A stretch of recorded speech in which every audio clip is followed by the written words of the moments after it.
Boas, malta. Como é que é? Melhor? Eu ando aqui a ver se isto está para aguentar para ir até dia 5. Falta semana e meia, mais ou menos. A ver se isto não frita todo de vez até dia 5 e a ver como é que corre a partir daí. Mas pronto, é o que há. O gajo tem que se aguentar e olha, se foda. Bem, hoje vinha a pensar, estava a falar com um amigo meu que tem 3 filhos pequenos e vive numa região em que estão as escolas fechadas, como estão mais ou menos no resto do país. Mas na região onde ele vive, só as escolas é que estão fechadas, o resto está tudo aberto. Restaurantes, centros comerciais, lojas, está tudo aberto, exceto escolas. E ele não percebe. Mas isto é relativamente fácil de perceber. Aquele tipo que passa por primeiro-ministro ou primeiro minúsculo que a gente tem, ainda veio ontem ou antes de ontem, dizer uma coisa qualquer que era do género que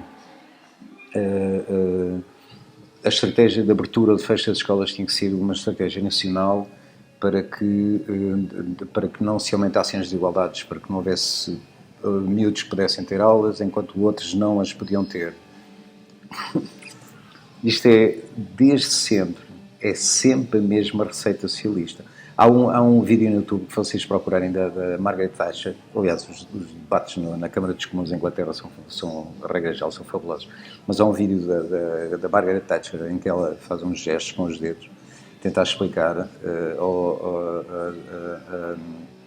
explicar como é que funcionam os socialistas e o Labour, que é a grande preocupação é a igualdade, mas a igualdade não é tipo termos uns aqui e outros aqui e fazer com que estes subam para aqui, não. A preocupação é que aconteça isto, não é? Portanto, se há uma desigualdade, vamos fazer descer os que estão acima para se tornarem mais iguais com os que estão em baixo. E é um bocado isto que se passa neste caso. Nesta região onde este meu amigo vive, ele tem 3 filhos, os putos não podem ter aulas, porque há zonas em Portugal onde o número de casas, seja lá for aquilo que entendem, ainda não permitem que se abra as aulas para toda a gente. Portanto, aqueles miúdos também não podem ter aulas. Por acaso, estes putos têm um pai do caralho.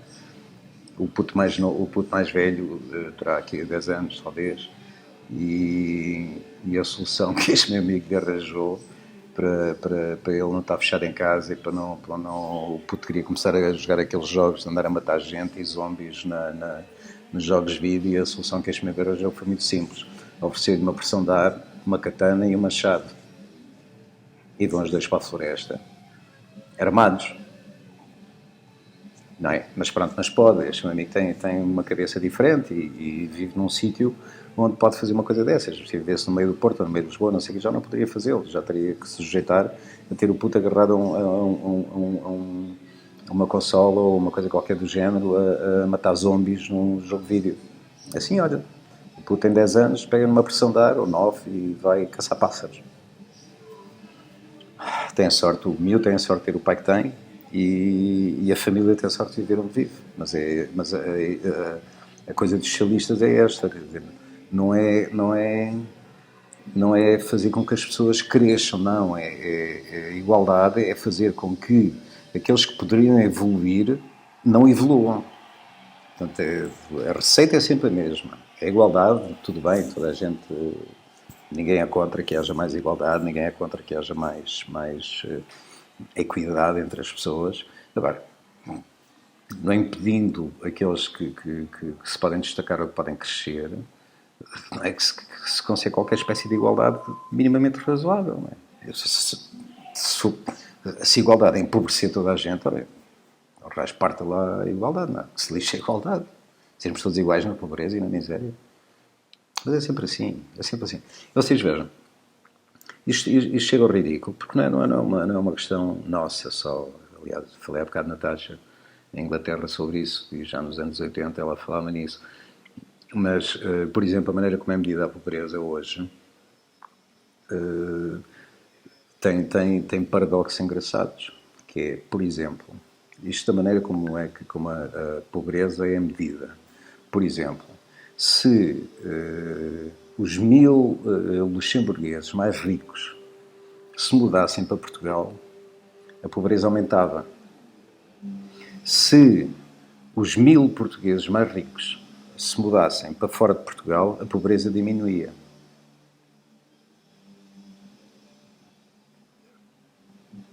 Eu espero que pelo menos percebam o que é que isto quer dizer. Que é a maneira como estas coisas são medidas hoje. Parte deste pensamento que é não interessa, não queremos que haja pessoas que estejam melhor, não é? O que nós queremos é que toda a gente esteja pior. Ou pelo menos tão próximo, quando possível, daqueles que estão pior. Portanto, se há putos em Portugal que não podem ter aulas por decisão governamental, não é? Noutras regiões onde eventualmente poderiam ter, porque as condições que o governo exige para que possam abrir as escolas, também não podem ter, que é para não aumentar as desigualdades. Portanto, todos iguais na miséria, todos iguais na pobreza, todos iguais no subdesenvolvimento. Depois as pessoas não percebem, não é? Não percebem, mas defendem isto. Defendem a igualdade e não sei o quê. Claro, a miséria. Não pode ser de outra maneira, não é? Por outro lado, outro assunto discuti há bocado com uns amigos meus sobre se há 30 anos haveria mais liberdade e mais sociedade seria de uma maneira geral mais livre e mais livre, pá, do que é hoje. E concluímos rapidamente que sim, que era verdade. E o principal sintoma para mim, que sou um apreciador, não sou propriamente um esteta, não é? Mas ando lá perto, é as mamas. Ali nos anos 80, início dos anos 90, o topless ou as mamas a léu era uma coisa absolutamente normal, não? Ninguém ligava nenhuma, não havia, sei lá, nem sequer era afirmação de coisa nenhuma, não era porque raio é que uma miúda ou uma mulher havia de usar uma parte de cima de um biquíni, não é? Era só por isso, uma desnecessidade, não era statement, nem era o queimado de sutiãs numa manifestação feminista, nada disso, não tinha a ver. Por outro lado, também nem sequer era uma questão de cultural ou de liberdade individual, por exemplo, como as pessoas que gostam de fazer nudismo, gostam de estar na praia e estarem nuas e não sei o quê. Não tinha nada a ver com isso. As mulheres não usarem a parte de cima do biquíni era tal e qual como os homens não usarem a parte de cima de um biquíni. Era a mesma coisa. Era uma merda, ninguém ligava nenhuma. Isso, entretanto, não sei se por que raio de razões estéticas, se outras, desapareceu. E, de facto, hoje, se estiverem numa praia daquelas muito frequentadas, junto às cidades, em que haja uma ou duas mulheres a fazer topless, ou que não usem a parte de cima do biquíni, dão nas vistas, não é? As pessoas notam, reparem, e há quem comente e não sei o quê.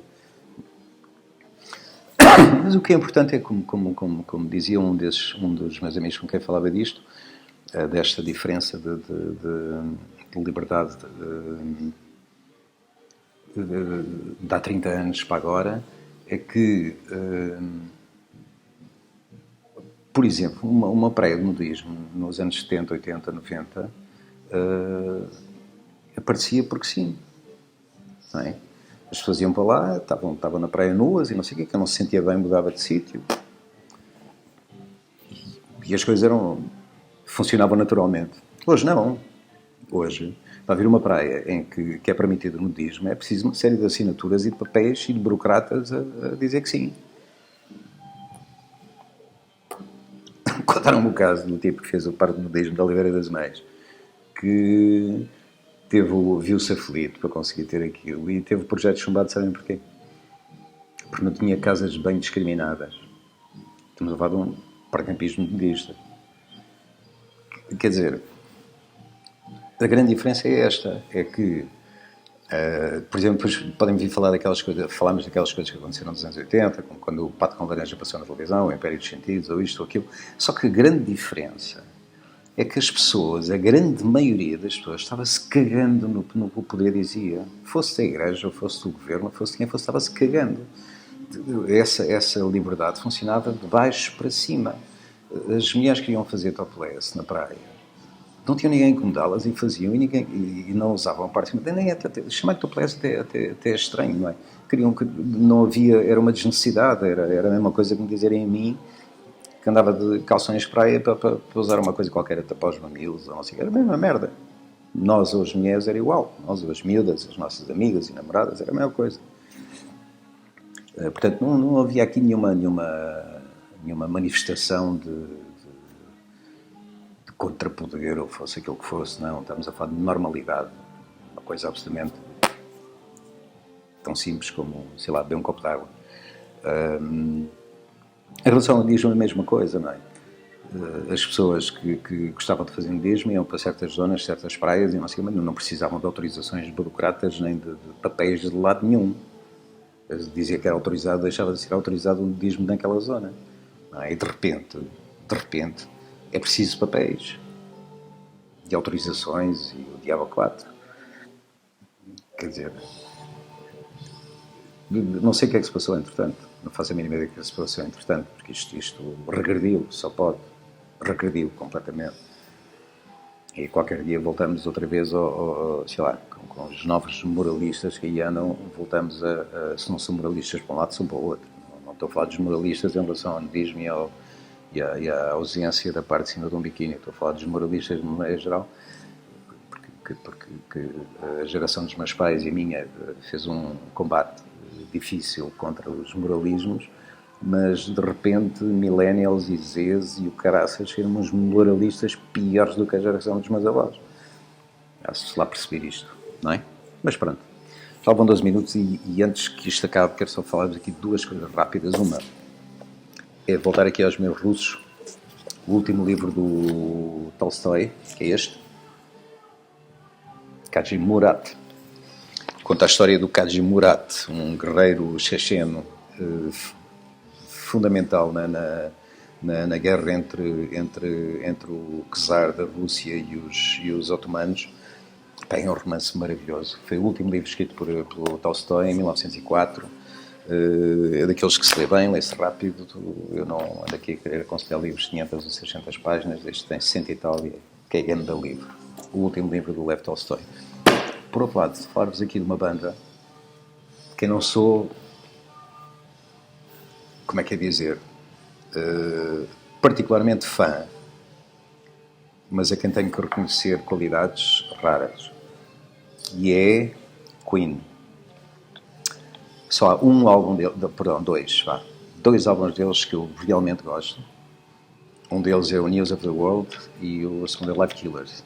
Tive em vinil, mas os meus vinis desapareceram todos ao longo das minhas mudanças para aqui e para ali, não sei o quê.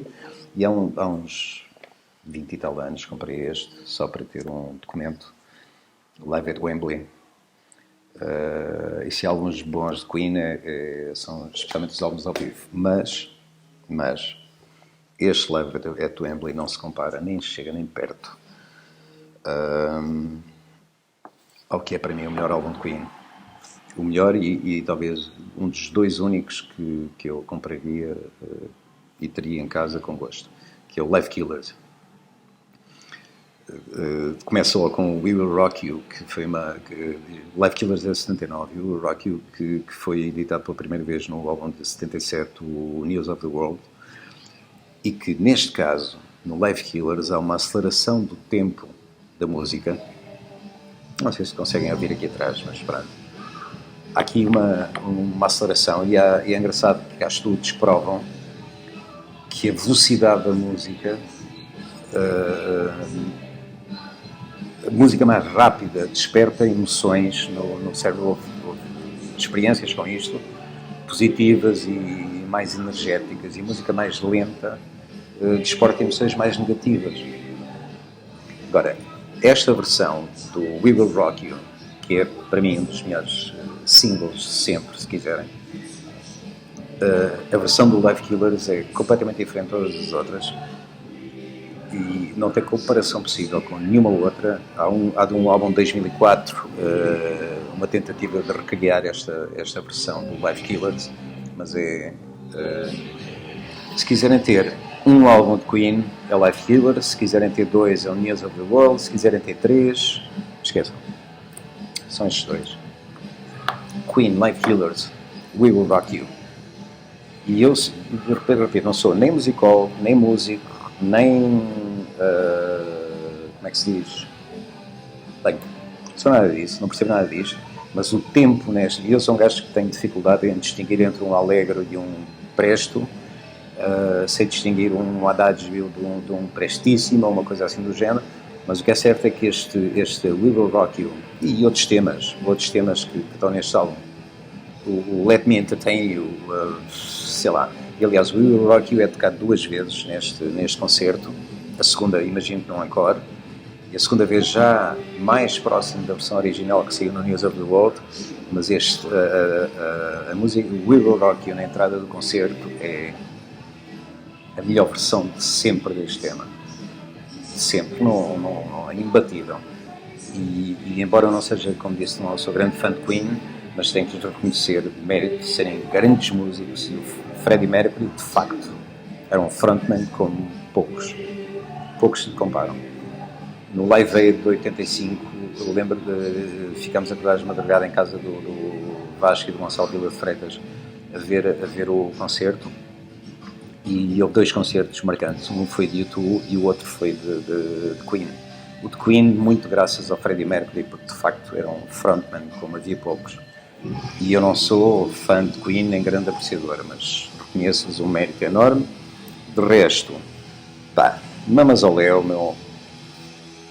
Bem, tenham cuidado com essa merda da igualdade. Pá. Comprem pressões de ar para os putos, mas vão aos filhos aos pássaros. Se foda, olha. Abraço.